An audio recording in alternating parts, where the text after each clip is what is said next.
So I try to do something every day. I'm not trying to make videos every day, but I try to do some maintenance or some kind of job every day. And if it's video worthy, I will do it. Usually it comes on the seriousness of a job. Like the Ford 500 wasn't running because it had an alternator problem, so it couldn't stay running for more than 5 minutes and drain the battery out. So that took priority today over the Mercedes and a couple other things I got going on. Um, but I'm going to get to this. I'm going to show you a picture of this car because I never asked them if I could take pictures of the car. Just asked them if I could do videos of the work that I was doing. So here's the car, and then here comes the nightmare. Okay, so today I have this 2005. It's a Ford 500. One of those rare 3-year cars only. I took out the wheel well. What we have here is an alternator problem. Uses a 3/8 square, it looks like, but my socket doesn't fit in it, so I got to try something else. Because you got to get the belt off and get the tensioner off. So the nightmare of this thing is I didn't have that tool, and a regular ratchet don't fit. So I just loosened the tensioner up and just took it out. And we're going to rent the regular tool tomorrow when we have to put the belt back in. Okay, so I finally got this alternator out. It's not an easy thing. 3 bolts, and you can see the 2 bolts that go in right there on the bottom, and then the 1 bolt that goes in up there somewhere in the top, which was a real nightmare of a bolt, the top one. There's the 2 bottom ones. Where's the top one? It should be right there somewhere.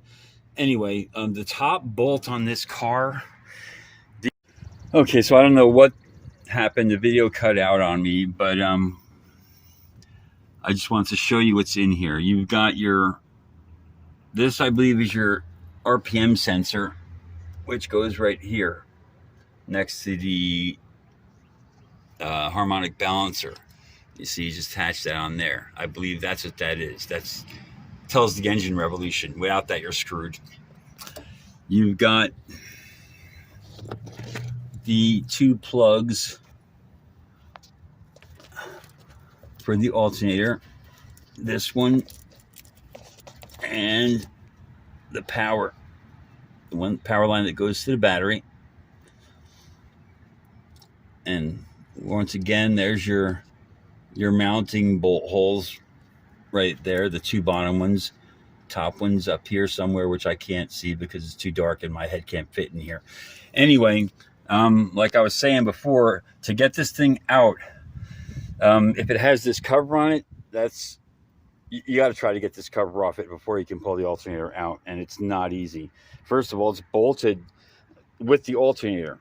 The top bolt goes through this hole, and then the 2 bottom screws, one goes to this hole, the other one doesn't have a screw, but it's bolted to the alternator with the alternator in there by those 2 bolts. And it makes it too bulky to get the alternator out. So it's a nightmare. And anyway, like I was saying before, this nut came off the bolt, so I had to put a 6mm in there to pull the bolt out. Luckily it was loose enough to come out and not break my 1/4-inch ratchet, because I usually break those things. They're like melted butter. They're supposed to come out like this, with the nut still on the stud. But of course, always one. Also, this alternator came with this, instead of having the little 10mm nut that goes on the power, it had this crazy thing on there, which is 13mm. But it made it easier because it sticks out further. And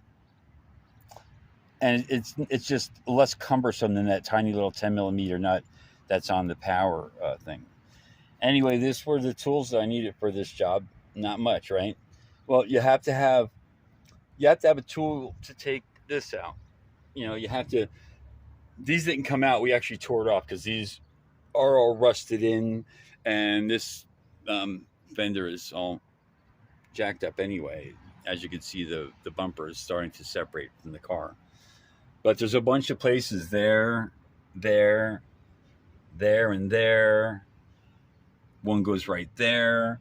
And then you got one here, one up top right there, one up top right there. And then you got these three going down the side here. The bottom one is the one that has one of those Phillips head ones that you put it in, put the Phillips and screw in there and it expands. And these are two just pop off ones, which, you know, most of the time I just break those things. But once you get the wheel off, it's pretty simple to take this protective cover off. You know, unless you've got a scenario like this where these bolts are so rusted in, we just decided to just tear it off. But it'll be okay. When it's done, we'll put new ones in there. Right now, I'm waiting for the alternator to come back. So we took it off to go trade it in and make sure that you got the right one back. But it's out. It wasn't any fun. It was a nightmare. But I found out the couple of tricks that you need to know. And the most important trick is to have the steering pulled all the way to the right. If you do not pull this all the way back in like this, you're never going to get the alternator out. You're just going to tear that. You'll tear that boot up. You know, when it first came down, I was like, no way is it coming out. And then I told him, go turn the wheel all the way around. And as soon as he turned it, the thing just kind of slid right out. Anyway, minimal tools to get this alternator out. You know, basically you just need, you know, a Phillips head screwdriver to get these out, and to get the these pressure screws out. You see they have that, there's a Phillips head that spreads it when it goes in there. So you got these types, and there's like 12 of those. I don't see any of the pull-out types left. I think, oh, nope. They're probably all broken and gone. Oh, actually, no, they're still stuck in the wheel well somewhere. There's 3 of them right there, and you can see one of them is still stuck in that upper edge right over there, and the other one is it broke. Anyway, you can see. I guess I'll be back when I'm putting this thing back in, and I'm gonna actually run the video, if it's not in the way, to actually show me repositioning this thing back in. But I will be putting this bolt in separately.